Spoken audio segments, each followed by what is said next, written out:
Welcome in, have a seat, kick back and relax cause it's that time of the week. How's your day? Was it great? Well, it'll get better with Otalku Cafe.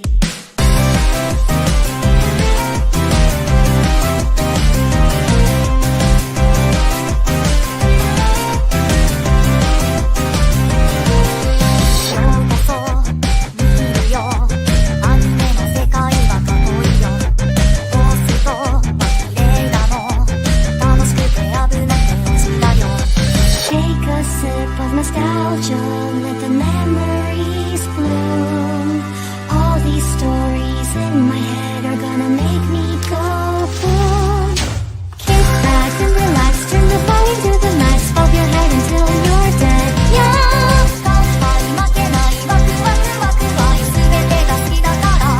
Yeah! Kick back and relax, turn the volume to the max, bob your head until you're dead. Yeah!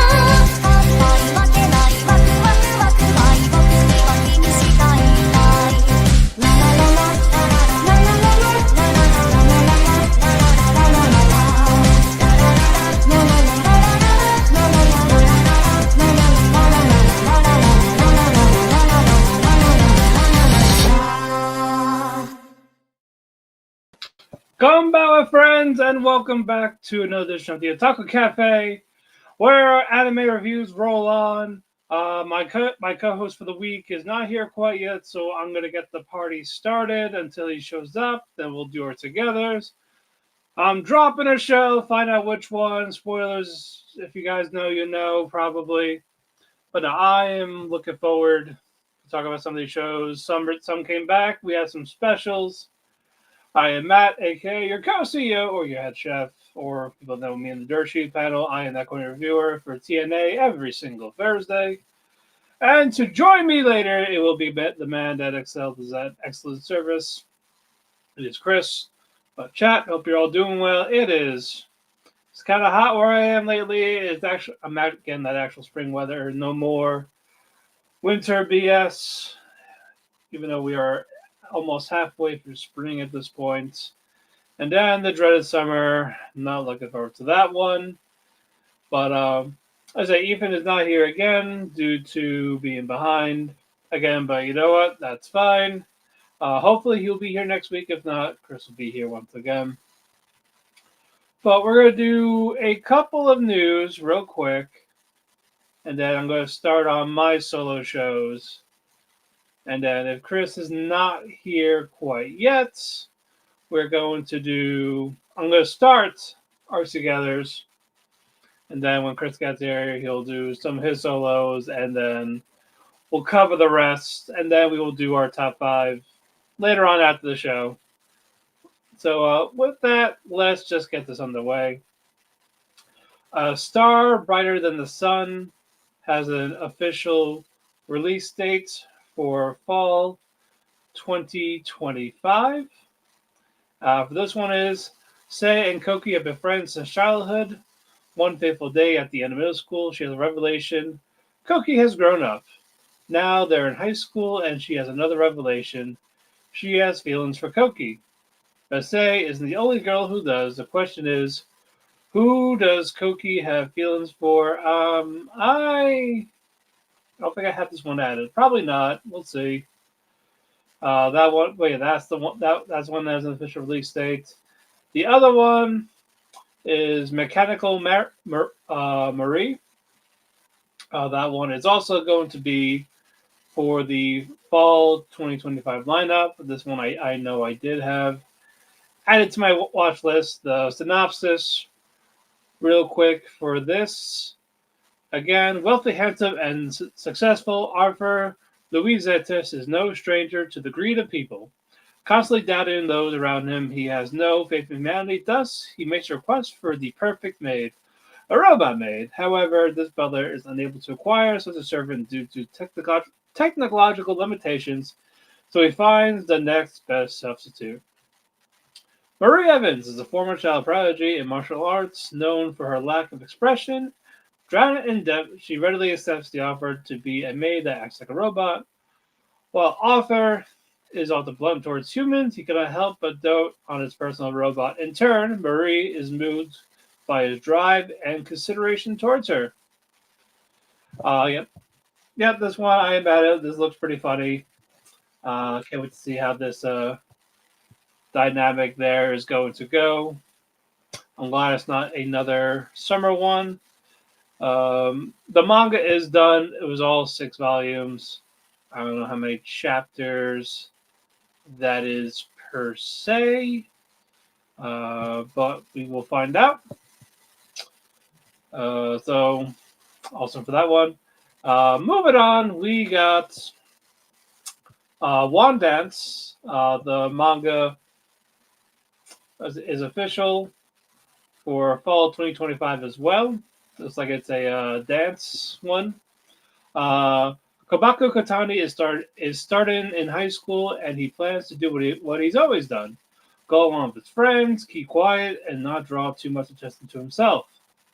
After all, it's hard enough to get by with a stutter like this. Why make things worse by standing out from the crowd? But then he sees another first year, Hikari Wanda, dancing like no one is watching, or like she doesn't care who sees her. It makes Kaboku wonder, could he reach that same freedom? To find his way to Wanda, he does something he never thought he could do. He joins the dance club. After all, every routine begins with a single step, right? Join Kabaku and Wanda as they freestyler their way to life and love. I'm pretty sure it's going to be animated really well. I'm not going to doubt that, but am I going to watch it? We'll see. I believe it is for fall. I'll see what my fall lineup is looking. Let's see. I became friends with the cutest girl in the class is official for 2026. I, Mihara Maki, struggled to connect with anyone during my high school years, finding it hard to make friends. Then a turning point arrived. A girl named Asanagi entered my life. Despite being clandestinely referred to as the second cutest girl in class by the boys, she chose to spend her Fridays with me instead of her best friend, Amami, who held the cutest girl in class title. In the comfort of my home, we dabbled in the realm of games, watched movies, immerse ourselves in manga, indulge in junk food, pizza, hamburgers, and guzzle cola, carefree and content. To the outside world, we may have seemed a bit messy, but both Asanagi and me, it was a cherished, hidden time together. I might watch this one. We'll see. Hold on. And then there is also a hole in the student organization. It's finally getting a TV anime. Ume Mizuno, a first-year student at the prestigious Fujinari Academy, excels in Japanese literature but struggles so badly in science that his chances of advancing are at risk. Hoping to boost his academic record, he joins the student council only to find himself surrounded by a cast of quirky characters. A charismatic yet secretly shy president, a kind but intimidating treasurer, an adorable cheeky boy, and a tiny stray cat-like secretary.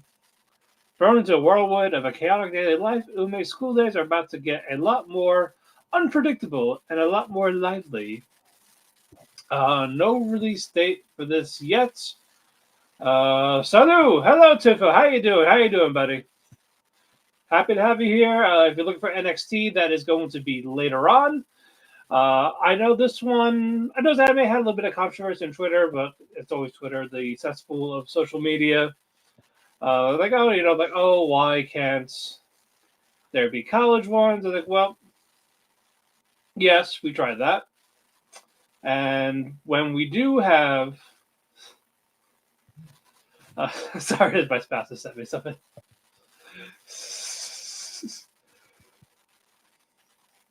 Switch to the chat. Oh. It's all right. We all believe in Joe Henry here.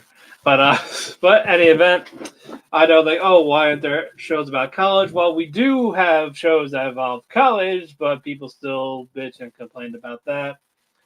And unfortunately, people in Japan around this age, this is what sells the most with the demographic. That's why the shonen demo is just vastly popular.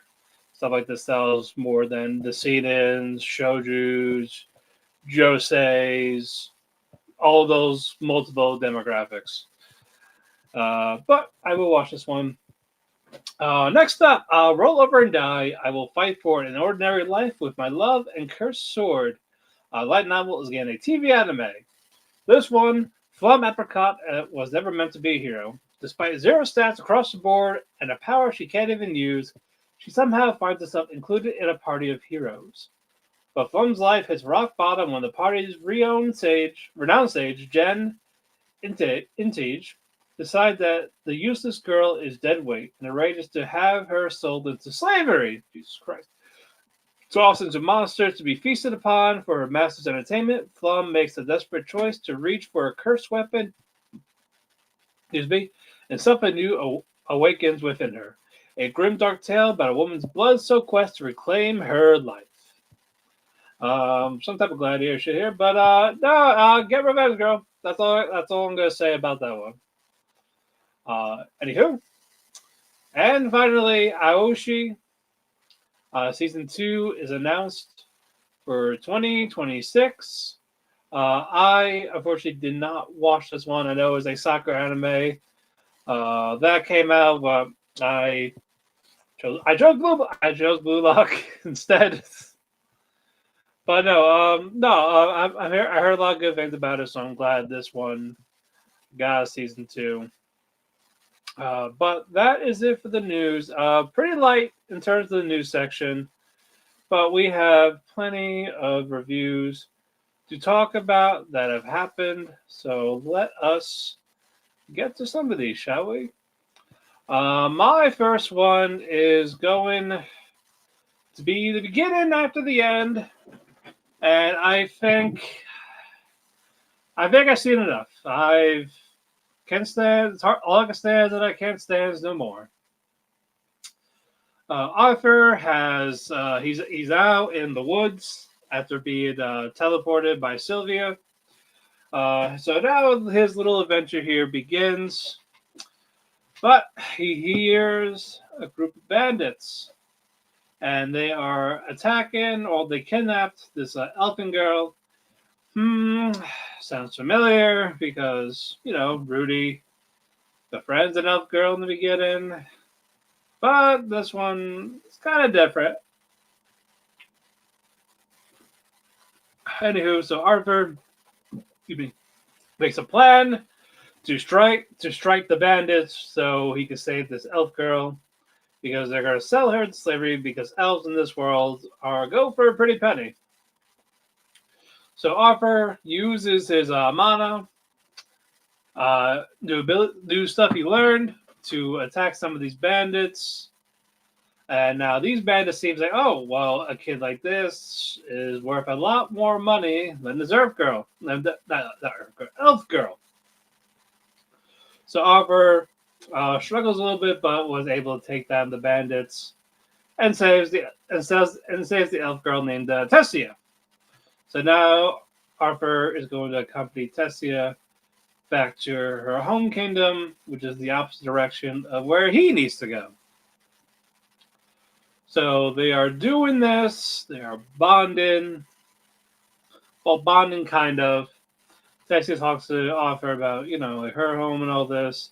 And it seems like they're slowly becoming good friends. Also, during this, he saves a bunch of forest beasts who were also attacked by the slave traders. But it is also showing, Arthur's development as a person, what they're bound in. Once they're bonding, Arthur helps try to make food for her.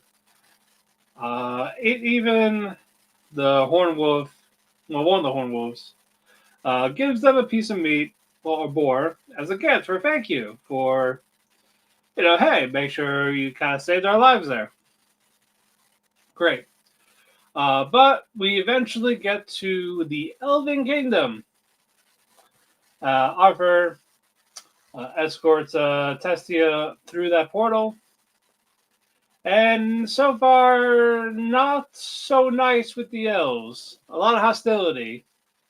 And it seemed like Tessia lured him to the kingdom, so something could happen to him. So I'm like, wow, a little bit of a double cross. But camera angles, they're not good. The CGI fire was. I'm really not looking forward to this show anymore. So I am definitely going to.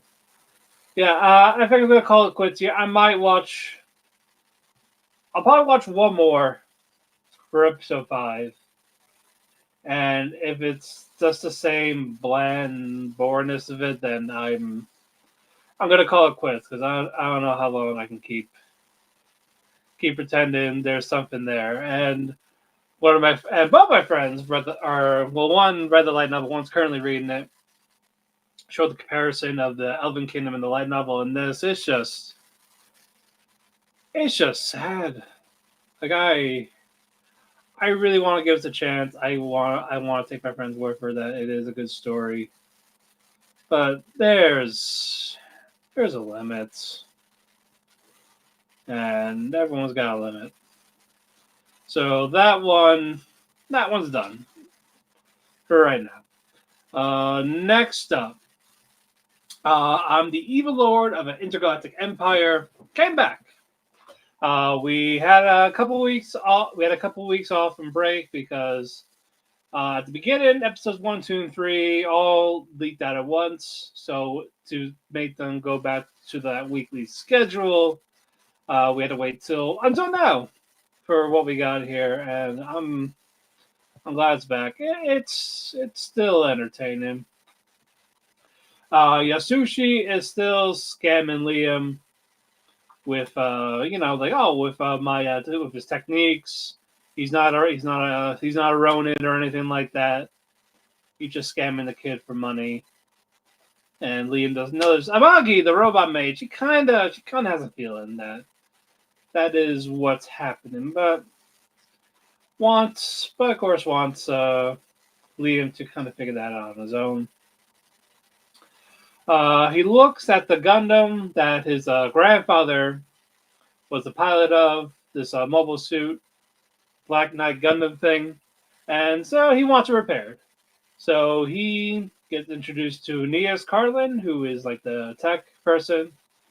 And she says, yeah, I could do it, but you know what? It's all outdated. The newer models are better.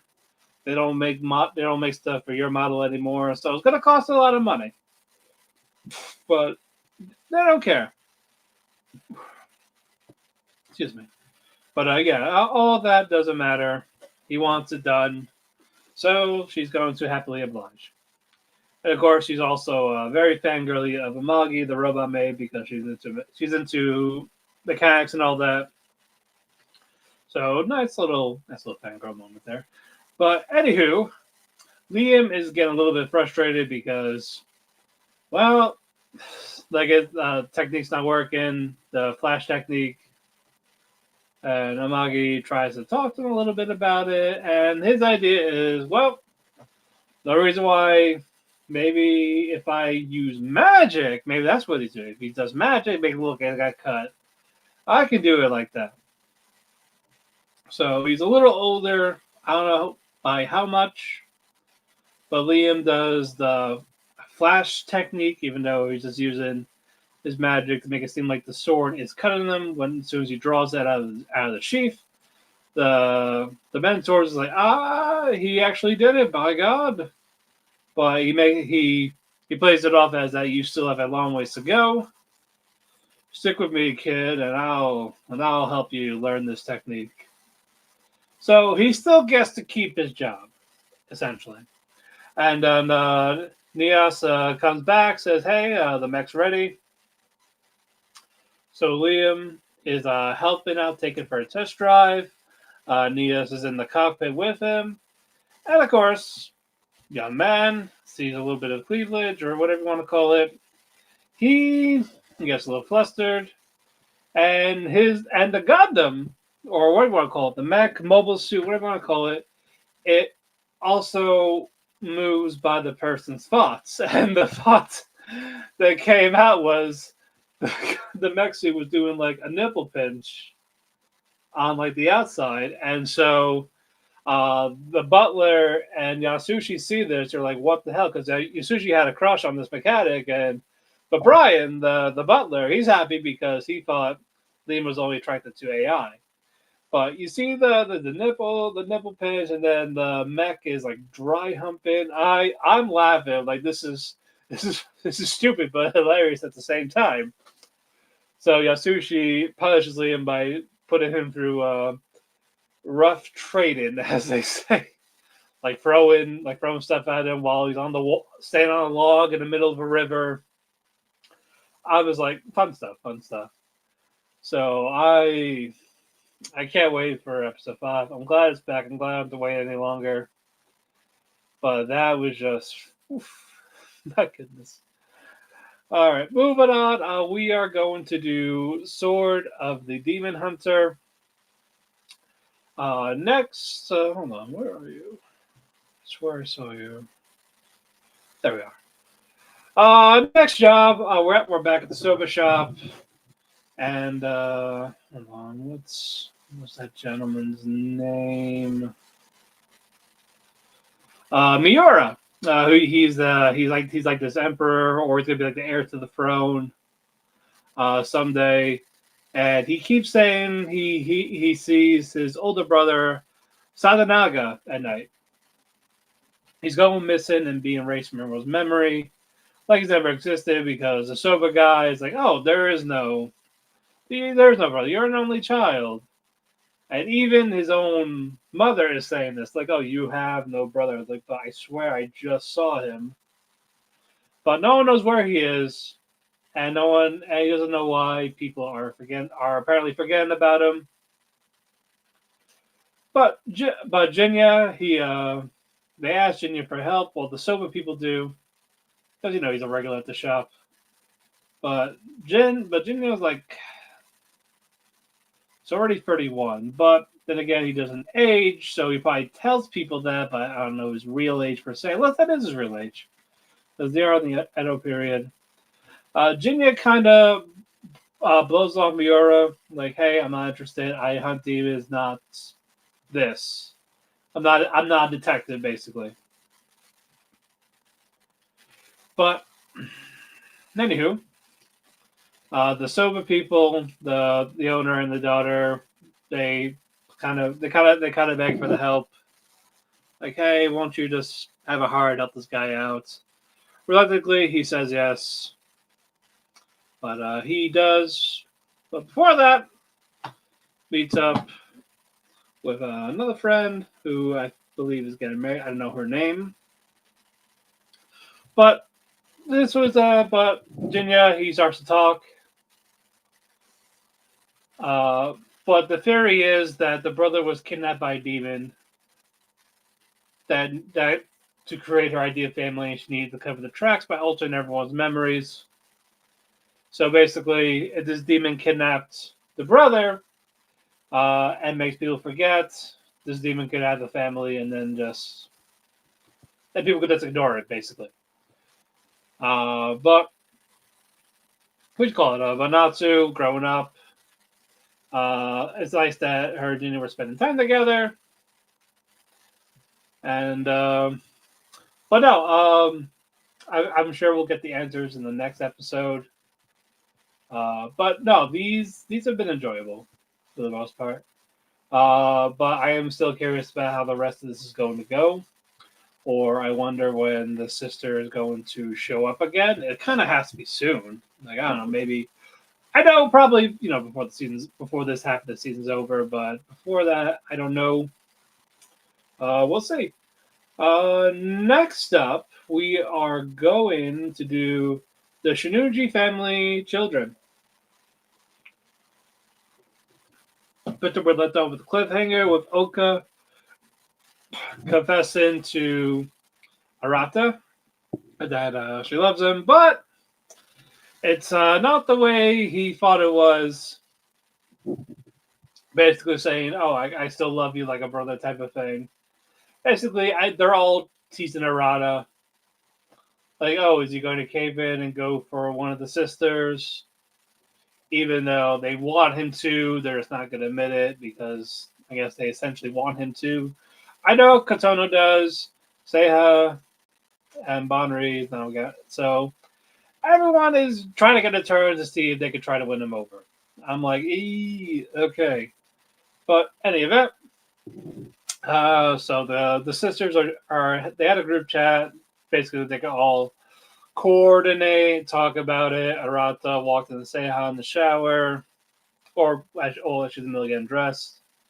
So they're like, oh yeah, it's a typical horror rom com thing, for full breaking. Because they're all the dinners. They all read manga, watch anime in this show universe. So like they know how it goes. But Seiha kind of like has a little self conscious about her body, called her body plain and all that. But Arata didn't say anything about it. But Minami, turns out she was the one that overheard Oka saying she loved Arata when they were walking alone for a bit. Minami doesn't know how to approach Arata about it. So she's kind of keeping it to herself for now. It doesn't work out because she's a tomboy, athlete, all that stuff. And then, so Banri takes Arata out, takes her to the mall, get a new phone. Arata gets a regular plain smartphone, but Banri's like, oh yeah, you can just use some colors. They show like personality to all this. Basically, the possessions you have makes them think like how they see you as a person type of ordeal. But Arata's like it's all about the personality. I don't care much about looks type of thing. And the phone lady's like, oh yeah, is this your girlfriend? We could do a couple discounts. So Banri, of course, being the tease about it. So Arata says no. Arata and Banri are talking. But Banri, all of a sudden, she has to leave. And so she's like, oh yeah, I gotta go. She texts Minami, like, hey, looks like he's still acting normal, everything. So nothing came up with him and Oka.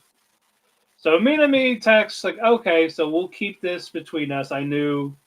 She said in the text, I knew Oka didn't really have feelings for Arata, but she didn't realize that she sent this in the group chat with the sisters, where everyone could see it. So she quickly hit unsend. Okay, no one saw it. Oka thankfully didn't see it, but the one person that did see it was Katano, aka the one that actually legit does have a crush on Arata. So dun dun dun, small little drama. I like it, but I'm just like my god. So that's awesome. Fun episode. Next up, we are going to do what was my last solo, and Shirley. I'm slowly. This is slowly winning me over. I enjoy this very much. I know the manga there's new manga publication. I was trying to look up, like when time wise this came out, and this appears. Well, the novel came out like early 1900s, but I think storyline wise, it's like 1870 where it starts. As I think this goes up to World War II type. I don't know what happens to them, but I know it does go that pretty far ahead, story wise. But we're not here that we're here in this timeline. Anne is hanging out. Well, first Anne really talk about how she's not going to school anymore after Gilbert being rude, kind of being called down for everybody in class. So she didn't like that because Anne does have that temper. So one of her friends, Diana, came by for a visit. Says this raspberry drink. I don't know what she thought it was, but gave gave Diana some of the drink. And Diana is first she loves the drink, and then she's feeling a little weird. And then you find out that Anne accidentally gave Diana alcohol. So Diana came home drunk, and because of this, the mother forbids Diana to hang out with Anne. Marilla called out Anne on this, like, "What'd you do?" And she's like, "Oh, I gave her this raspberry stuff in your like." And she looks at it like, "You gave her my wine." So I'm just like, no, like if you want the actual stuff, that was in the, I guess in the cellar type of thing. But so by Anne's mistake, cannot can't see Diana anymore. But her little loophole is the only way she can see Diana again. She goes back to school. So they were talking there normally until we find out that Diana's mom is forbidding Diana to even look at her in school. No talking, no looking, no nothing. So their only way of communication is by passing notes to each other in class. That way, because they didn't say anything about writing towards one another. Um, but Gilbert, he's trying to, make amends with Anne. They're talking a bit, but Anne wants nothing to do with Gilbert. But they got the little competition because they're usually like a student of the week type of thing, and it's always like back and forth between Anne and Gilbert. While Anne does get smug about it, Gilbert's like still supportive, like, "Oh, way to go," because he fell in love with Anne once she smashed her blackboard onto his head. So stuff like that's cute. But one day, Diana's younger sibling, is sick, and the mother and father are not home. But Anne, since she grew up in an orphanage, she knows how to take care of kids, so she rushed over. The housekeeper lets her in.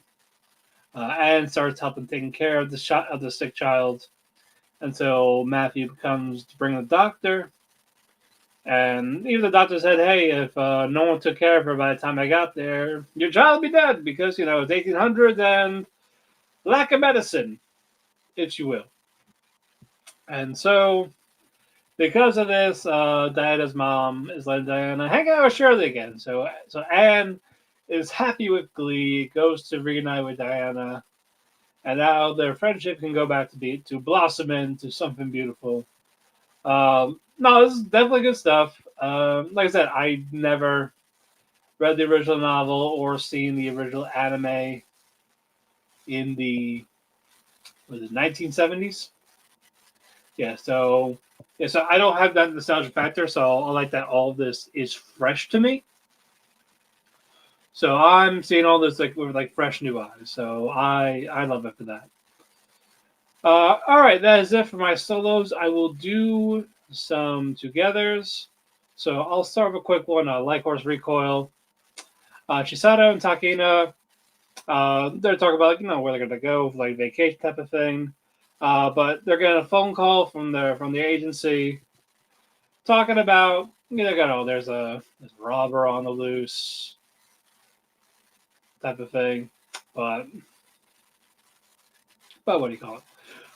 There's a robber. There's a guy there. Look for this. But Chisato, she's not really hearing any of this. She's like, "Oh, hey, Ataka, there's this. Basically not paying any attention." So Takina takes the phone from Chisato, hears about the mission. And as they're about to go leave for the night, leave the cafe for the night, coincidentally, the robber that they're looking for tries to rob them.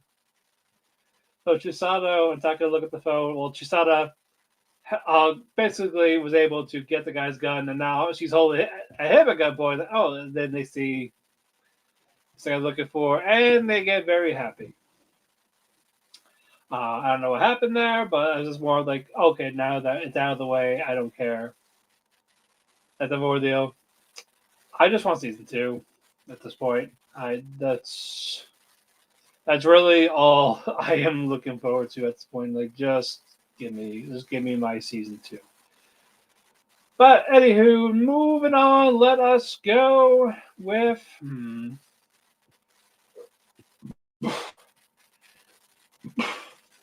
excuse me. Let us go with Rock is a Lady's Modesty. Okay, so Lisa and Otaha, they got their band, they're forming their band. But this is not really about them this time about. It's about Arisu, who is the main daughter of the Suzunomiya family, since Lisa and her mother were basically married into the family. And Arisu doesn't like Lisa because like she's too bland, like there's something about her. She's just nothing but a liar. Doesn't like the mother either because she thinks the mother is a gold digger, and as you get to later on the episode, you can kind of see that. But we will find out about that when that happens. But Aris doesn't like that the classmates are basically going goo goo gaga over Lilisa. So she's trying to. So she wants to expose her in front of everyone in the class, and hopefully her dad can like divorce the mother. That way, Lisa could leave the family as well. On the other side of it, Lisa and Otaha, they're trying to figure out what song they want to do or how to get bandmates. So Lisa put up a social media ad for like where they found bandmates, stuff like that.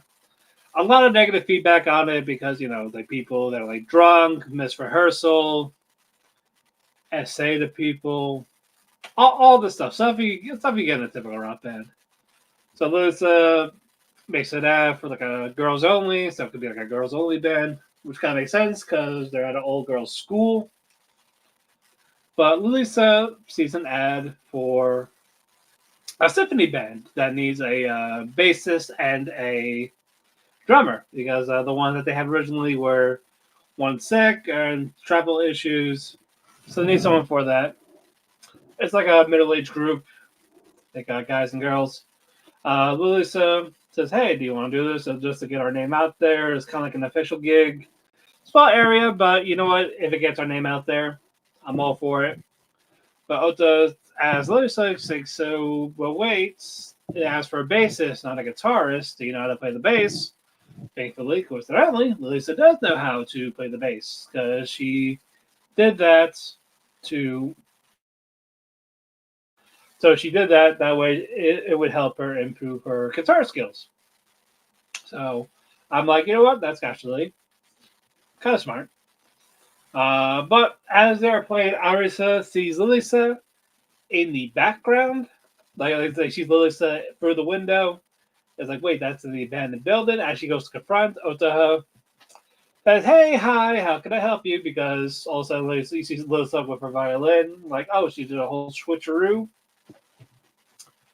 So Arisu doesn't see that there's anything suspicious. Well, she knows in the back of her mind it is. Goes to leave. Lisa tries to talk to her and wants nothing to do with it. So I'm like, great. So they do their practice. They go. Lisa's back home. So is Arisu. And we see Lisa's mother. Like, "Hey, honey, how you doing? How is school and all this? You love your life here?" So he's like, "Yeah, I do. I do love this highly sophisticated life." And then, dead serious face goes, "More than the guitar?" Like, hey, you better not go back to doing that guitar stuff again. Because I swear to God, consequences will happen to you. So either she divorced him for Arisu's father, so for to be in a high class side of money, or the dad's gone, or like he gets too busy touring, doesn't want. I don't know. So there is something going on here, and we don't know what. So that is going to be that dynamic type of thing. We get to the next day for the gig. Otaha and Lilisa, they introduce themselves to this orchestra band. Like, hey, like we're glad you're here. Thank you for joining us. Like you got the music sheet, like you know how to play this song. So as they're getting ready to show what they can do, end credits there. So I guess this week's episode will be that. I'm sure it'll go well. They gotta, like, they can't go all out, essentially, as they say. So that is it for that one. Next up, we'll do Vigilantes. Knuckle Duster, he's kind of in a rut lately. And what you call it, Nightcrawler. He doesn't know why. He's trying to ask him like, "Hey, what's wrong?" type of thing. Knuckle Duster's taking out his anger out on Koichi or Nightcrawler with the boxing and all this. And of course, Queen Bee, I think her name is, she finds another victim for the drug to make people's quirks, go haywire. And this creature is fighting around town, destroying stuff. Knuckle Duster is like basically going fist to fist with it, like fisticuffs, punching back and forth. Knuckle Duster is like slowly dodging all this stuff. And then all of a sudden, Knuckle Duster sees that he's doing this big technique. And then, boom, strong uppercut. That creature is down. And then Knuckle Duster's like, basically he almost died. And now he feels better. Like, he's happy now. Like, yes, good. Because basically we find out that he was just getting bored. He was just getting bored on their night patrol because it's usually like, purrs lifting up people's skirts or like typical bank robber, like nothing real big or important going on. But anyway, so now Knuckle Duster is back in his fighting spirit, fighting form. But the other story of this is Ingenium. Well, not Tenya. Ingenium Tensei before his career ended. So like he was a legitimate hero back then. So he's trying to chase his villain, doesn't work out, gets away because someone's faster than him, and he has an airbag to slow him down.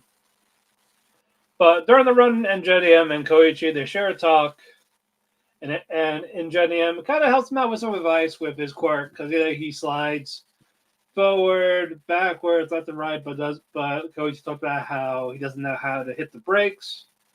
So Ingenium says, "Hey, why don't you try make yourself accelerate faster backwards as a way to slow you down? Like, don't think of it as going brake, just like moving your speed to the other direction to make you want to stop." And even Ingenium says, "Hey, if you ever want to put your quirk to use when you graduate, here's my card. Give me a call, and I'll get you." So great. So we go to the next night, and Ingenium sees this same villain that he tried to chase last night. Chase him around, but he's a little faster this time because Ingenium got rid of the airbags in his suit, chasing him down. But the guy sees this, and he's also a bat. This villain's also a bat, so he's able to fly up above to get away, run away from the other Ingenium's sidekicks, teammates, whatever you want to call it. But Koichi, as Nightcrawler, trips him, and Knuckle Duster knocks him out. Ingenium sees the vigilantes up the top of the roof. He's happy about it, smiles. As get away to go the next morning. It's like, "Hey, I seen you." Then Koichi's like, "No, I don't know what you're talking about. I'm not Nightcrawler. You must have the wrong guy." It's like, all right, I get it. But I kind of need that business card back because you got a team, like you don't need that. Yeah. So Koichi's dreams were crushed because he wanted to work with Ingenium when he graduated, but now he's gonna get the chance because he has his own band of misfits, as you will. So that one is done. Not a bad episode. Next up, Ahara-san. Cute as always. I love this. Aharen's friends, Riku. Basically, Riku is a Gyaru with the outfit and all that. So, of course, Aharen says that she likes her socks and all this. So Riku's like, "Oh yeah, I got a spare. You want So Mitsuki and Riku kind of dressed up Aharin as a Gyaru, and Raido took this. Raido took this as, oh, she's going through her rebellious independence phase, trying to find out her real self. I'm gonna go help her. I'll be right back. So he kind of dresses up a little bit like a delinquent, like new hair, toothpick. He's talking different. Aharon doesn't know what's going on. The teacher's nosebleeds once again.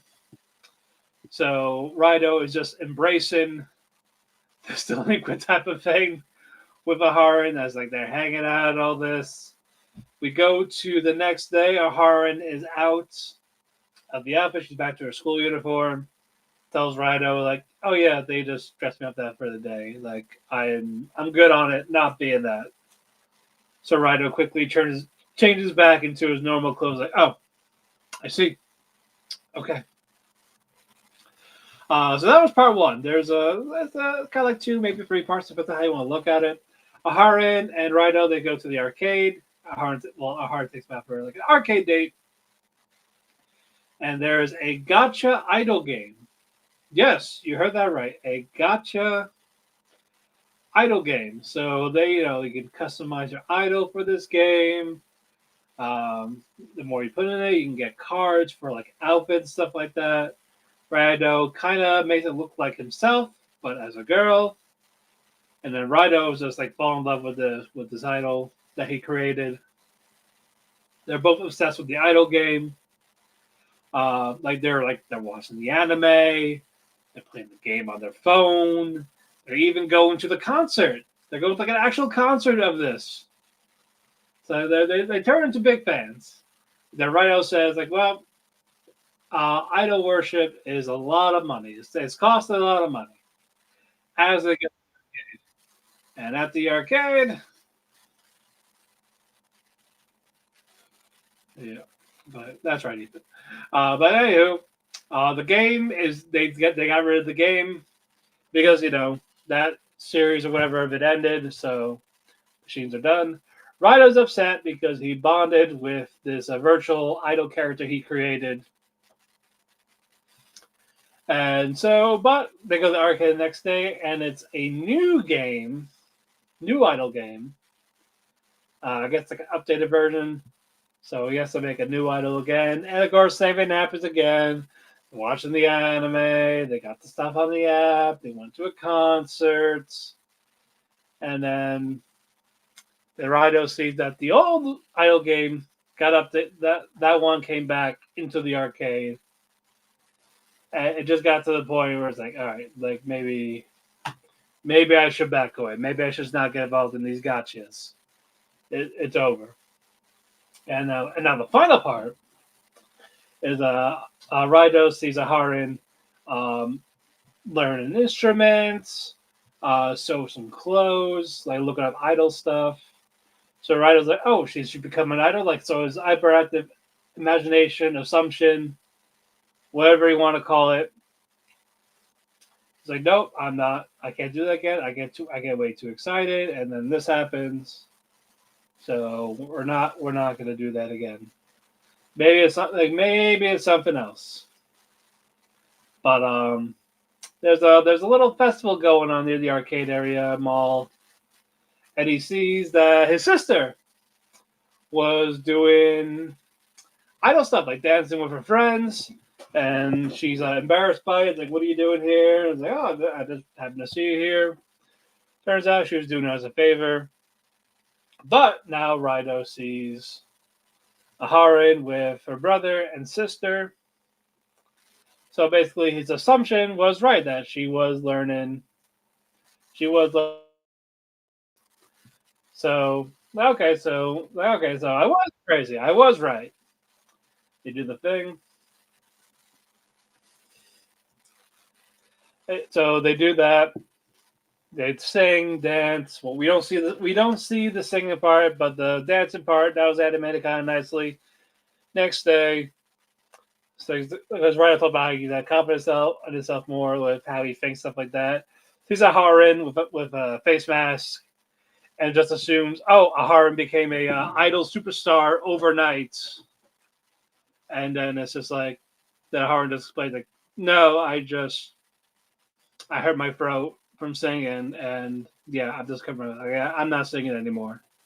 So writers went through where it's like, oh, my hyper back to imagination again without asking. Ooh, silly me. So it was like, ah, I see. So end episode there. Nice stuff there. Moving on, let's go. Let's go with Zatsutabi. Basically, that the journey with Yui is done. Now it's time for another one. Fuyune, Chika's mentor and all that. It's like, oh yeah, I'm gonna bring my friend with me, and then yeah, you guys can talk. There's take it as a way as more paid work to help yourself out. They're going to Kyoto, so Fuyune and Riri they meet up with Chika. They're exploring around Kyoto. Beautiful. I'm hoping to go to Kyoto hopefully by next year when I go to Japan. I want to try to do that in Osaka. But in any event, they're traveling. They're doing up the stairs, up the gates, and as they finish, Riri all of a sudden opens up a bottle of sake and starts drinking. So Riri is an alcoholic. She has a fine taste of the sake. So, but she does this a lot. Like she drinks almost every day. It looks like. So like they're all happy. Oh, sorry, Riri, Yui, and Fuyin. They're I guess they're drinking, but Chika, she's still not 20 and she's only 19. The drinking age in Japan is 20, so she can't drink till next year. So that means more for Riri because the good chunk of this episode was just her drinking, and Chica is kindly, slowly losing faith in her. Then that's why she realizes that, oh, you were the same girl I met on my first journey. So they probably could have done this together when they met a little sooner, but it's nice that small circle, small world essentially with that. And then as they do the bath, hot tub. Fuyune is passed out on the bed on the futon, so Chica is up and sees that Riri is already up working. Her ideas come in the morning. She writes them down so she doesn't really lose them. And then Chica starts to admire Riri more again. But we go back to her usual shenanigans. There's drinking, there's eating, there's the traveling. And that's kind of the more or less how the rest of this episode goes. It was nice. I like that we're getting more on these characters. So no, this good episode here. Moving on. Oh god, I'm almost running out of shows. Hold on.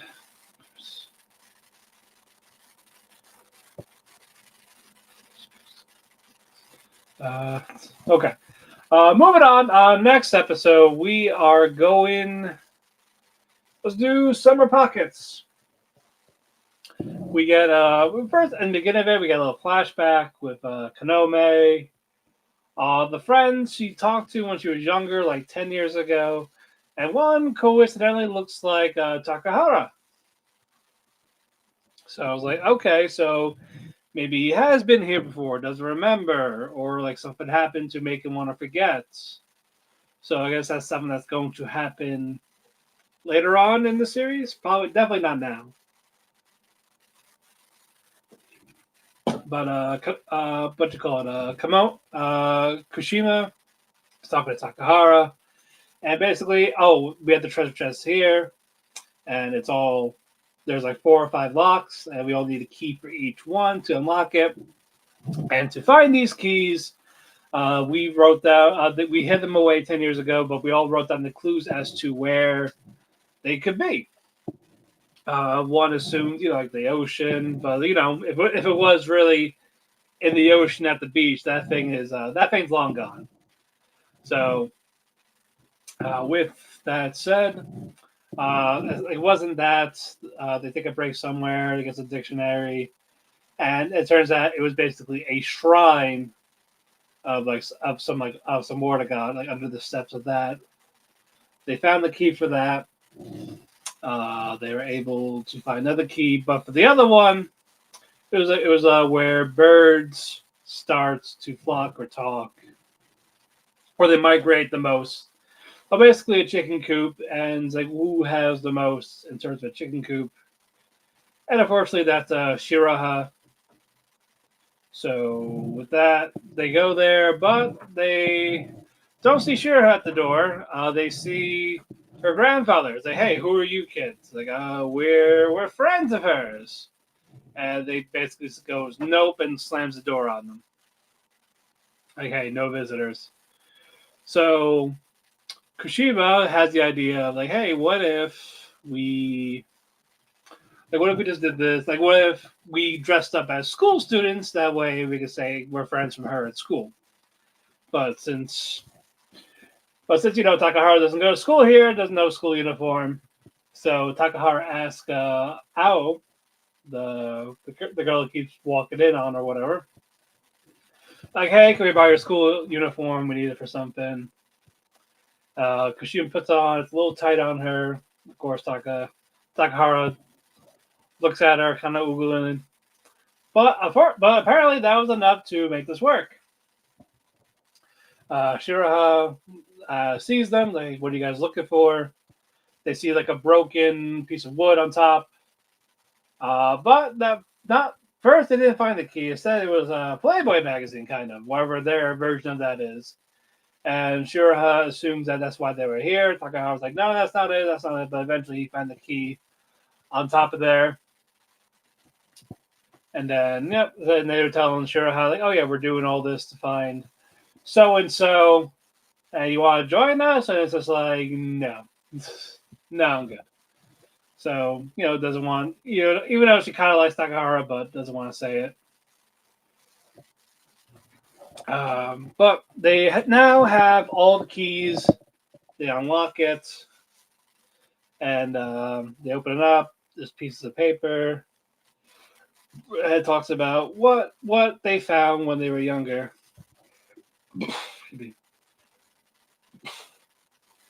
At this exclusive beach, they found a pirate ship. And for the pirate, they found this pirate ship, like black flags, skull and bones. And so their next attack in this is basically they're going to explore that pirate ship. And that's going to be in the next episode.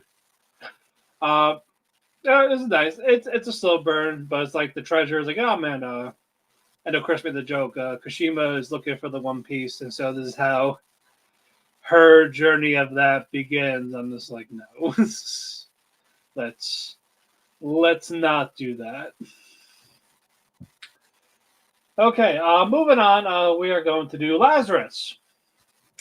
Where basically now they're looking for their next guy. Someone who is like a big supplier of this drug that they are talking about, and I believe his name is, hold on, what is his name? No, not that one.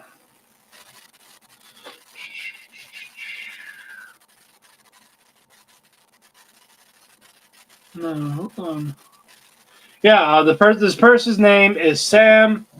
Drug dealer, big drug dealer, rich, throws parties, sexist, anything that's like a typical guy at a nightclub. He's a full on grade A douchebag. So, but they're going to have to follow him. Basically, they want the data on what you found, and so that's what they're going to do. With that, so they have to basically be undercover for this nightclub, while of course the hacker is trying to find out who was really pulling the strings for that. So it's Axel, Christine, Leland, and Doug going to their disguise, and Leland was disguised as a woman. That way, Axel is Christine's date and Leland is Doug's date. They're going around, they're investigating. They can't access the upstairs, the VIP area, without the digital thing. So Axel can't get it. So Axel cannot get above. Okay. Christine, she's drinking, trying to get some info from the people. And while Doug is also talking, looking around, he sees Leland. Like, hey, why aren't you doing anything? Drawing attention. Like, I kind of can't. So basically, invites Doug to the dance floor. Like, or else you don't know how to dance. He's like, I do know how to dance. Hold on.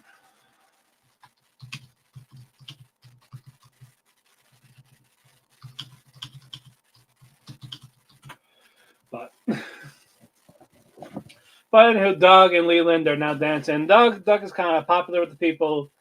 So is Leland. Christy and Leland, they're able to go to the club, see Lance and the DJ Visionary.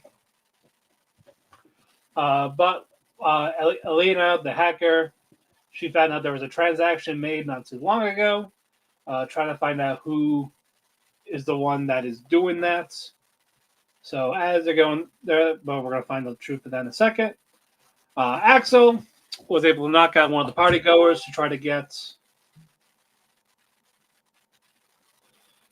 But okay. But anyway, Axel and Doug, they try to go through, but they found out that the IDs were fake. And what happened? Leland talked about it's Visionary. Well, Christine, Leland are talking to Sam and Visionary. Sam kind of date raped all the female guests in the VIP, like drugged all their drinks, and I'm like, Jesus Christ, no. And so, but Christine, she faked it, playing possum, acting like she was drugged up, but no, she's really not. And so Christine just kicks the shit out of Sam, and it is just great. Nice animation from Mappa with Axel, Doug, and all that. They're all fighting the guards. Visionary and Sam are trying to run away on the helicopter. As they're slowly escaping the helicopter, Axel jumps off the building to land on the helicopter, and then try to shake him off. Not really do it, but Leland's drone type catches Axel as he lets go of the helicopter. There's a gun on there. Axel is shooting on the helicopter. That helicopter goes down. Axel says, well, I want the data for the drug that you've been selling, that you've been laundering. They're like, I'm not going to give it to you. But Sam's like, well, screw this. So I'm taking it. throws the Axel, like, you know what? No skin off my teeth type of thing. So end episode there. This was definitely one of the better episodes for Lazarus. I really enjoyed this one. It was also animated beautifully too. This one is really winning me over. It is a slow burn, yes, but I do hope it does stick to landing with it. We'll find out when the episodes go on. And then real quick, I'm going to talk about the Knosuba episodes that happened real quick. There was two of them. They're OVAs, or the bonus stage.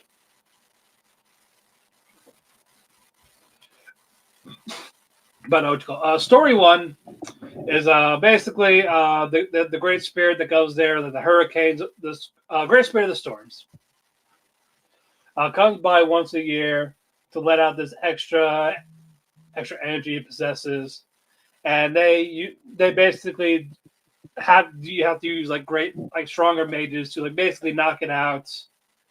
And of course the reward is basically a lot of oh shit. Hold on.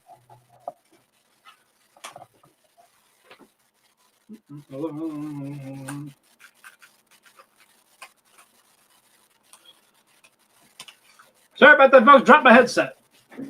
But basically, the Great Spirit of Storms rewards them by, big gust of wind gets rid of the men and women's bikinis. It's a perfect thing for the guys, and they're just not going to tell the females that. That's really all it is. That's why they do this every year without killing it.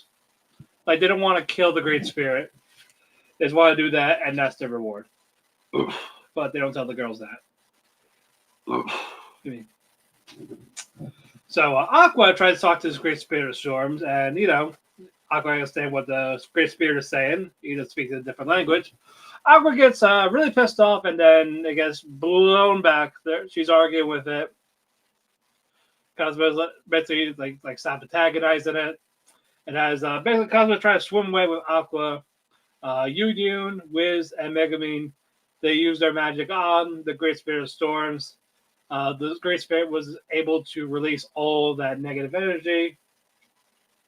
And as she goes to reward them, Aqua, of all people, of course it's Aqua, cock blocks them, say, no, why you gotta keep, you don't have to reward them. Like, we helped you. It's good. Move on. That's it. So, no giant wind to make everyone's bikini bathing suit fly off their bodies. So a lot of men in blue balls, especially Kazuma, he was about to believe in the Great Spirit of Storms. All the female patrons are celebrate inside, while the men celebrate outside. Upset. Well, no, they had a party at Wiz's. I don't know exactly what happened with that, but that's what happened. Episode 2, I thought this one was a lot better. There's a traveler named Ozuma, wants to talk to Kazuma, basically trying to find out info. He's looking for Kazuma. Of course, Kazuma lies about who he is. Like, oh, I'm not him. I don't know what you're talking about. And then they talk about why he wants to talk to Kazuma. And now here's his compatriots, Raklis, or they're Akure, and Megumi. So, Aqua, Akure, Darkness, Raklis, Megumi, Megumin, and Ozuma, Kazuma. Yeah. So basically, it's a different version of themselves, or like fakers, essentially. So Kazuma gives them their side of story, even though it's the truth. It's just how he said it all. Say, tell Kazuma he's a great man, type of thing. We won't we'll leave him alone, because basically they're going to try to basically scold the man. But next day, like, hey, wait a minute here. You tricked us. Like, no, I didn't trick you. I didn't lie. I didn't say anything about any of that. But Ozuma says, like, you know what? We're better adventurers than you. We're going to prove it. Even the patrons there, they all like them because they actually do their job, don't cause damage to people. Except for the Wolf Tribe hurt one of hurt an adventurer. So Kazuma and his team and his party, they actually show Ozuma what they actually do. Kazuma, with his luck, shot an arrow at the main wolf to kill it. Darkness using her body to, like, hey, attack me, get them all in one place. While Megumin does her explosion. So they're all bury the hatchet, and then Ozuma's party is like, oh yeah, we'll also never forget the stuff that happened about Kazuma's party. Like we'll deny it. We'll say you're all great heroes. Like, what else did they say? Like, well, there was a time where Kazuma had his team member tied up and dragged by a horse. One of them was a masochist because the person thought I was this darkness lady and was trying to like degrade me and stuff like that, thinking I would like it. Megami used explosion on a demon lord's castle, like almost every day, and then Kazuma and his crew were like, please stop, and they're like, we're sorry. But yeah, this one was definitely funnier. I gave this whole thing like a 3.5. It was fun. It was just 2 episodes though, so not like it was like anything important. Next up, My Happy Marriage. It finally aired. So we're gonna get to it with these last two episodes. Oh God! At this point, I could probably do this whole thing without this. But now he's fighting with Kyoka. Arata is basically holding Mio at gunpoint, like saying, "Hey, just don't go over there. Let them fight it out." Now she's manipulating Kyoka's senses, thinking that he got cut but really didn't, or was with the stabbing, thinking that Kyoka got Naoshi but really didn't. Kyoka's actually losing a lot of blood. Like he might bleed out, he might die. So Mio does her dream powers, the dreamscape or something like that. Dream sight, sorry, does the dream sight and gets them all there. Kyoka's nightmare of seeing Mio die over and over and over again about the road text is gone. Like, that vision's gone. Mio confronting her father, like how she wants to save him, stop him from this. Now she's basically telling her to shut up. But until eventually Sumi, the Mio's mother, could be, is talking to Aoshi. Basically, like, yeah, like, you don't really have to do any of this anymore. Like, I'm okay. Like, but now she isn't buying it. Was able to get Mio out of the dream site. She was about ready to kill, but Arata shot Naoshi. Shot him while Naoshi threw his knife at Arata. They both go down. Arata's bleeding out. Naoshi is dead, but Naoshi's final vision, he sees his wife. They're back to when they were younger. And now they're like happily holding hands together. He gets his peace. And then Godo and the crew go there. People are no longer under Naoshi's spell. Arata is okay. Turns out he is fine. And now we get to the actual finale. Kyoka sends his resignation for the army. Like, he does not want to be a soldier anymore, especially a commander. And they're like, who are we going to get then? And it's like, you have someone. You have Godo. He took charge when I was gone. He raised morale. He's someone that they can get behind. So I choose Godo. And then the guy's like, I'll think it over. So Kyoka sees Mio with Arata. Mio and Arata are talking. Mio talked about, like, was this your plan in the beginning? And essentially it kind of was. But he didn't expect it to go down the way it did with Naoshi kind of manipulate Arata. But he also saw that as an opportunity. If he goes a little too far, he can kill him. Great. Or essentially to stop him. But we are not done yet with that. Kyoka and Mio, they see the dress. It was the same one that Kyoka's sister had, his mother had. Basically wants Mio to have it for their wedding ceremony. But then they get a visitor. One of the Emperor's men says, like, hey, the Emperor has Takahito has an offer for you. Wants you to use a dream sight to basically help out people with these powers, like have a better supernatural system for the military and everything. You just move in with us. You'll be protected. And like, yeah, that'd be it. Like, I promise you nothing bad would happen to you. You don't have to give me an answer right now. Think it over. We'll have you talk to the Emperor tomorrow, basically. Then Kyoka and Mio, they share a nice talk together. Like, after their date, they go to the spot where they had one of their dates at the beginning. Talked about how much they changed, they've grown. And Kyoka told Mio, like, I'm done with the military. I never really wanted to. I feel like I was forced to. And then what you call it? Like, I finally got to do it. But now you're all I want to protect. I want nothing else. Then asked Mio, what does you want to do? She says she kind of has an idea of what she wants to do. So Kyoko and Mio get escorted to the Emperor's palace the next day. Kyoko leaves the room and is like, hey, Mio, have you thought about my offer? And he says, yes. Like, I agree with everything you said. I'm grateful for everything you've done.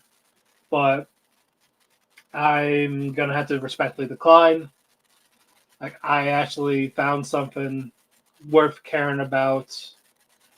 I almost lost it because of everything that has happened, and I never want to lose it again. And I asked, like, so what is that? And it was Kyoka. And he accepts. He's like, who am I to get in the way of your happy marriage? So, roll credits. But no, there's no animosity, no hard feelings. That's done. And so Kyoko and Mio, they now get to live their happy lives. This definitely feel like a series finale. I know we're getting something new, different-ish. As I think it's just gonna be like a movie with the wedding type of thing. Because I didn't say season 3, but it felt like, with this how it wrapped up, still like that, this is just gonna be over. Kyoko and Mio, they talk about they're gonna grow old and all this together at this house. That's all they need. And talk about planting a Sakura tree on their property. And of course, she's happy to do it, wants to do it. Cool, great. So I give it a 3.5. I like the villain, the production of it, the delay at the end that kind of hurt it a bit. But overall, it was a fun. If I had to put it in my top 10, it might be like either like number 10 or number 9. One of those. I would probably put it around there. All right, moving on. Makina-san's a love bot, and goddamn it, fuck the robot. I know you're not going to, but it's annoying me. But Makina, she's trying to have sex with Ita. Ita's being a little too loud, and this leads into a knock on the door. A landlady, Oya-san, talking to Ita, like, "Hey, you're being a little loud. Like, you have anyone here with you?" Like, "Oh, you're probably masturbating. Can we, I get it. Boys will be boys. I have to be young and free, but could you just keep down a little bit?"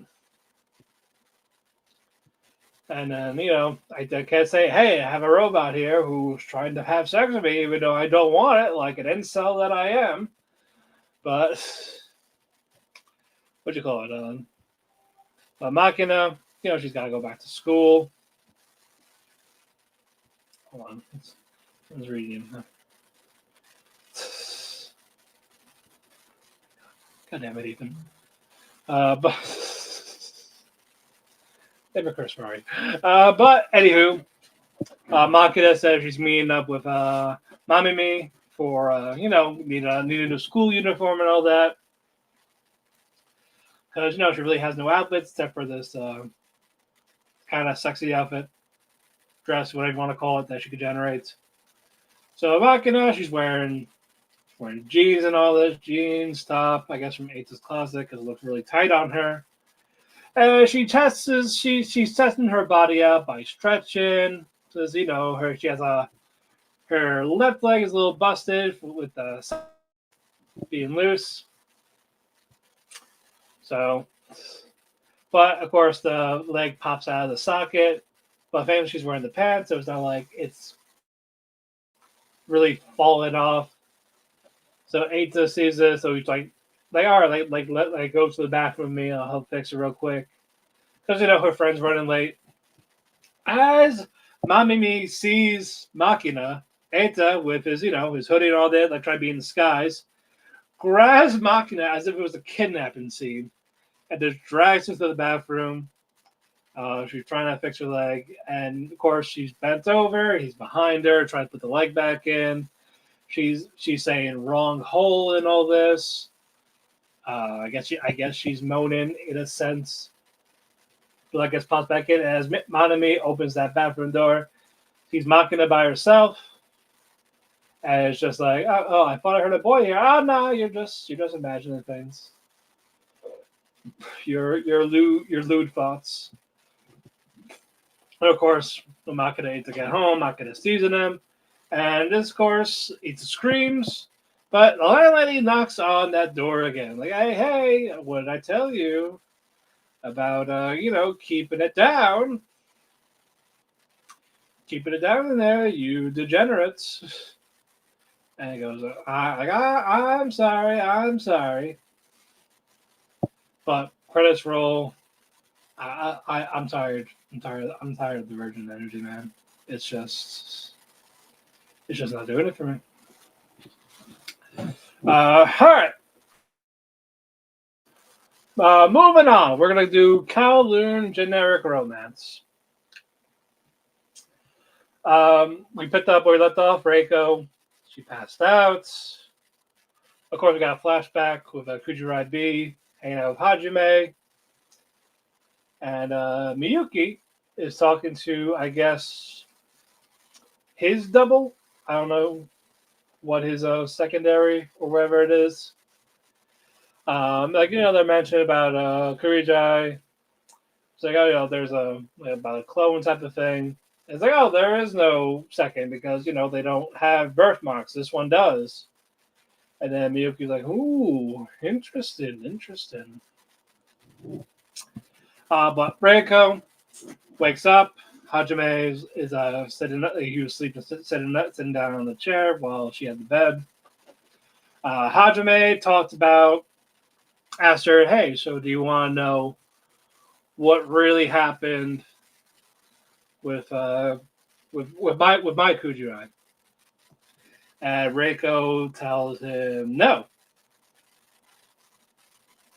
And then he's like, are you sure? He's like, I'm sure. I don't need to know. I don't want to know. Because she has that fear, if she does know the truth about the other her, she would disappear. But has memories and everything. Hajime gives Reiko the day off. So, okay, sure, fine. But Reiko, she explored town. She's talking to Xiaohei about this while she's getting settled into her apartment. Sorry, not Xiaohei, Yaomei. Talks to Yaomei. Doesn't know what to do. Yaomei, trying to talk to her a bit. It's like, well, look this way. The other one is dead. And you're basically her now. Why stop? You could be your own person, all this. Even if he's not ready to yet, you can. You can move on freely, happily. So Reiko feels a little bit better. There's those lunch rates in Yaomei. Xiaohei invites Reiko and Yaomei to her apartment warming party. Invites Hajime. Hajime says no. But eventually he does go. But while that is happening, Miyuki brings in Hajime, one of Hajime's friends, Tao, who runs the tea shop. And basically talks about, hey, what happened with Kujirai? How did she die? And kind of says, hey, I swore I would not say anything. But eventually you see that he's starting to talk.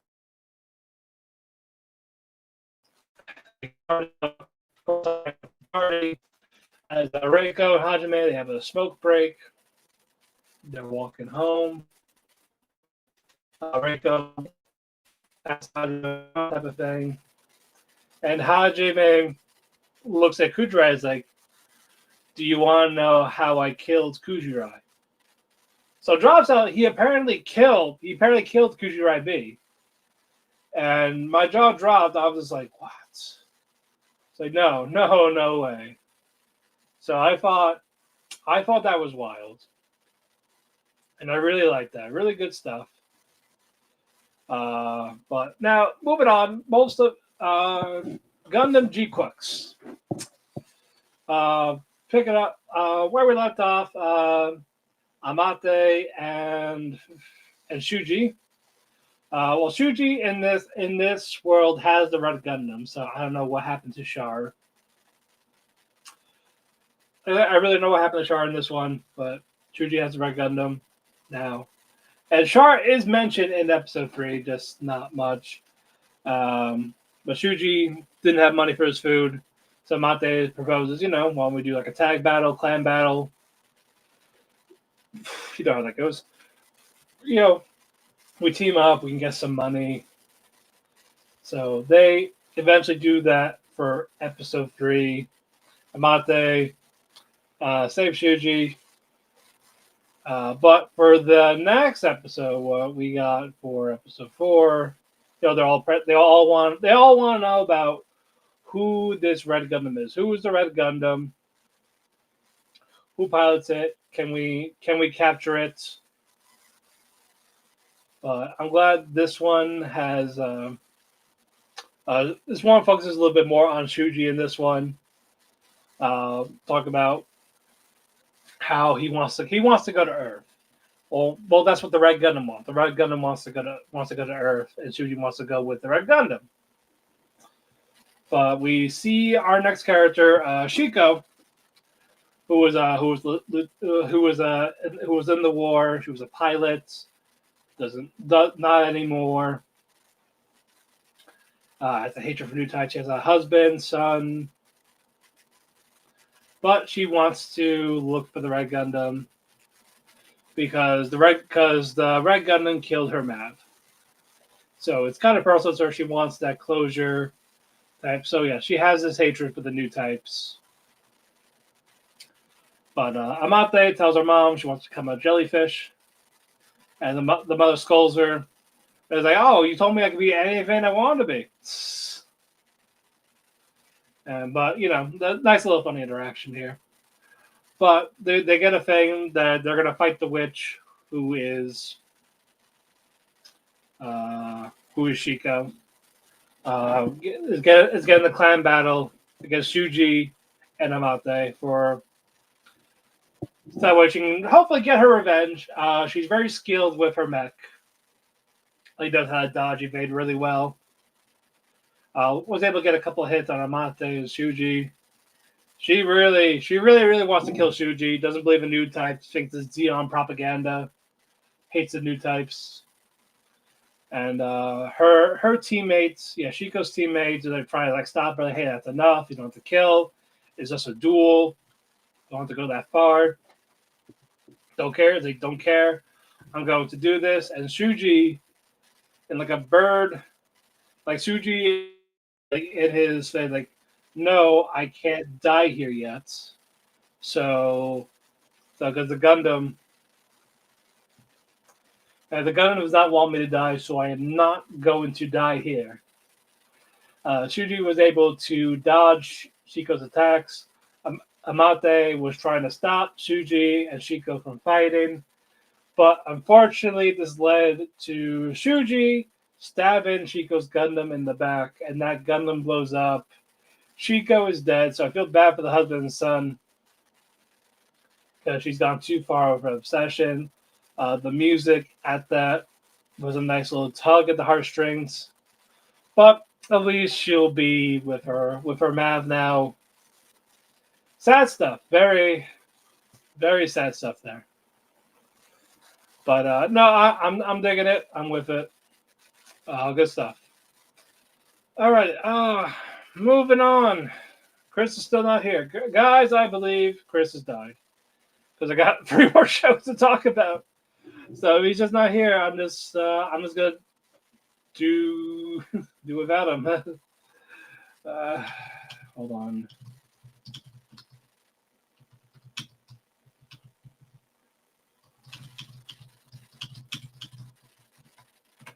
So while Chris is on his way here, I'm going to talk about Apothecary Diaries.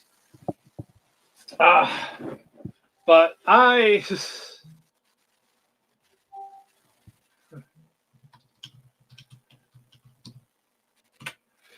All right, guys.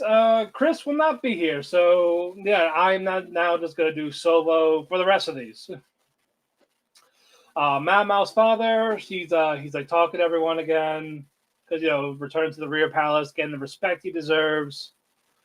Um, and then he thought, he's trying to be a good Samaritan, trying to help with the service, staff letting the read.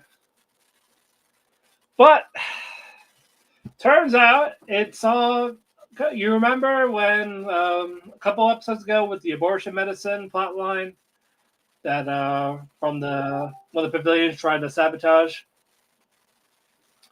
Yeah, because that came into effect again with Lady Shin and the caravan. I think it's all making sense now because one of her adopted father's friends was talking about it. And because it's about the clinic and all that, so the lady at the clinic that runs Shenlu, she's the one that told the higher up about, hey, this is how if you have all these medicines, you can make an abortion thing. So Mao was trying to talk to Shenlu, but most of them were brought up at the palace as kids, right by the old emperor, and tossed aside. So yeah, it's all the previous emperor's fault that they have animosity towards the royal family. Now I'm just like, what the hell? But what would you call it? But before Mao could confront Shenlu about it, Surye came back. The one that faked her death in season 1. She's back in here and watch Mama tell, no, you're coming with me. And like, if you want to hear my explanation for everything that has happened, you're gonna have to come with me. And then I'll give you that resurrection medicine recipe. So basically, Mama's getting kidnapped by Surye, and I thought that was wild to see Surye there.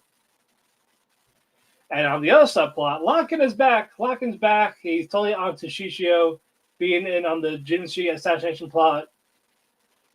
But like he knows she's just common blind as well. But so Locken's like trying to antagonize, but not really getting some answers. So Locken kind of left it at that as well. And he's like, I play this puzzle game with my wife. So all this was just nuts. It was just crazy to me. And everything's just tying together. The girl back from season 1. I'm just like, wow.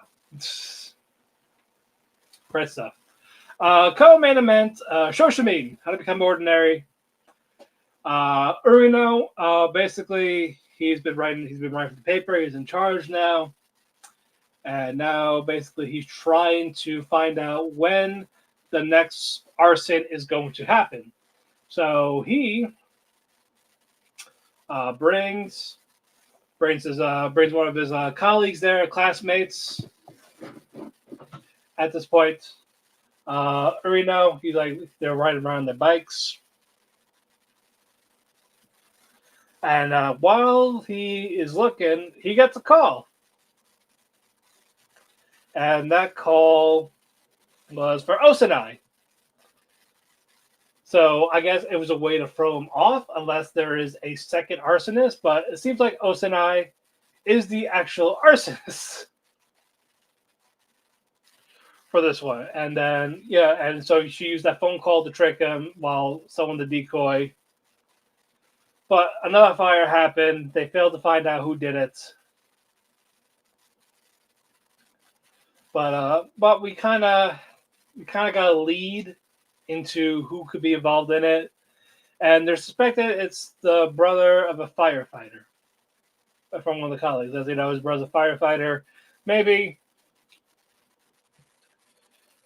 but we'll see what happened. Unless Osanai grabbed the list and took a picture when she came over his house, but we'll see what happens. Osanai is definitely planning something. This is not ordinary like she claims to be. So, but she's the ultimate gaslighter. She might be my antagonist of the season. This keeps up. We'll see. Other side, Kabado's girlfriend. Basically, he's talking to his girlfriend. Trying to get Tokyo. Basically, trying to find out. Hey, like what happened? Basically, because he found out that Tokyo is dating two other people. That's not him. So it's kind of like, why are you with him type of thing. They go date this diner. Kobato does this awkward thing with the deduction, thinking that Tokiko doesn't like tomatoes. Because he just assumed that she didn't like tomatoes. That's why he took her tomato before saying anything. But poor computer skills, they say, "Oh, I deduced, my dear Watson. Here, cold pasta is out, and you could have gotten the other cold pasta, but no, you got the creamy hot salmon pasta. You got that instead of the tomato one, because therefore I assumed you hated tomatoes." And then Tokyo says, like, "No, I actually like tomatoes. I picked that one because it looked nice in the picture. I go by what looks nice. Like, hey, that looks good right now. I want that." So my boy Kabato just kind of looks freaking stupid. But he doesn't ask her the cheat type of thing. And because she kept asking what stuff that he could never forgive. But he didn't say infidelity. So I guess this relationship is going to go on a little bit longer. But I don't know why it would. But we'll see what happens. I'll be open-minded. And finally, our main event for the evening, Windbreaker Season 2. The calm before a storm, everything's fine. People are bruised, they're damaged, beaten up. People are going to school like normal. Except for Haruka Sakura. He's not in school. Nire and Hayato find out that basically they try to call him, and yeah, he was sick. He got sick. And so they go to his house. All the classmates, they chip in. They give like drinks, soup, and all that. They try to find Sakura's place. Eventually, they do. They do find his place. But it's like this abandoned building. He's lived there alone. They sneak in. They see Sakura there. Like he's like, hey, who said you could come in here? Type of thing. But they all brought his stuff and like, hey, we're not gonna stick around. So we're not gonna stick around. We're gonna let you rest up, get better. But they all worried about you. They hope to see you in school soon. Sakura doesn't know how to take it because he's still new with feelings. Doesn't know the concept of friendship. That's why the title. He learned the power of friendship. But another person visits. What's that lady's name? Hold on, forgive me, guys. Kota, yeah, Big Kota. Stops by, makes him a nice hot meal. Kind of scolds him for living alone. Like he has water, he has electricity. That's all he needs. Again, it's all about open up to people that do care about you. I relate to all of that. Haruka's better. He goes to school the next day. He wants to talk to Kaiji alone. And it says Kaiji was kind of like how Sakura was, like the lower type of thing, could do everything himself. But now Kaiji has friends. He kind of asks Kaiji, like, how do you do it? How can you depend on all these people? Does that make you weak? And Kaiji's like, no, like I know there's stuff I cannot do on my own. Like I expect that, and I don't think myself as a failure. Like it's your first big leadership role. It's okay. Don't expect you to be a battle-tested leader. Strongest people in history have flaws.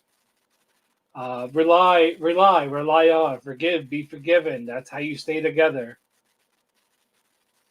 Like that's never a sign of weakness or anything like that.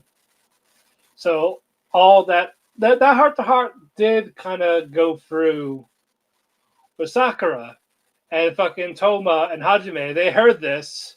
They overheard the eavesdropping. They were happy. He's like, oh, my Kohai. And then Kaji just punches Hajime right square in the face. Goes back, and then fucking Toma's like, you had that coming. But no, but Sakura has time to reflect on this. Hajime smiling with Toma. He's like, he's happy that his gang, his group of people are like growing up without him. It was nice stuff. I really liked a lot of this, and this is such a good episode. Overall, for the overall season, this was fun. I really liked it. But with that, the cafe is closed. Like I said, I'm gonna drop beginning at the end, and I'm going to pick up To Be Hero X because I heard so much positive stuff. I cannot wait to watch it. I know it's like a CG or 3D anime type of thing, but from what I'm hearing, it looks really good. So I'm gonna dive in. I'm probably gonna dive in that next week. I'm probably not gonna watch it up until next episode. Probably watch on my next day off, next Wednesday.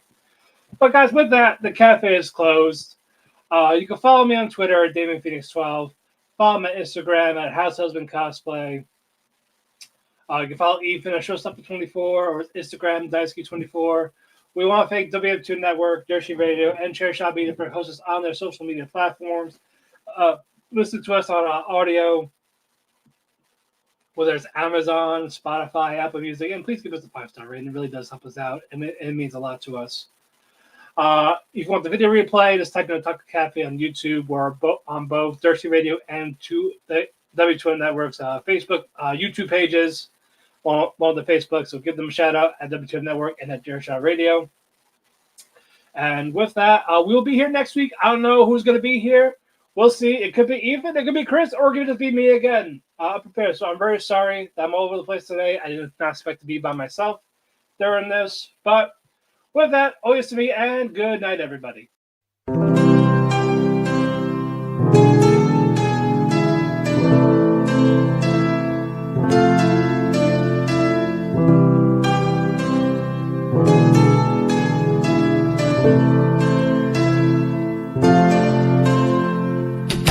The sun goes to sleep, I find myself in a heap because it hurts so much to be away from you. It makes my day when I get a text from you, but still I say goodbye again. Let's hope this isn't the last time that I see your face, but hey, it's fine. I know everybody needs a little space. There's no one to blame. Goodbye again. Let's hope this isn't the last time that I hear your voice, but it's your choice. I can't keep you here forever. Just promise me that you'll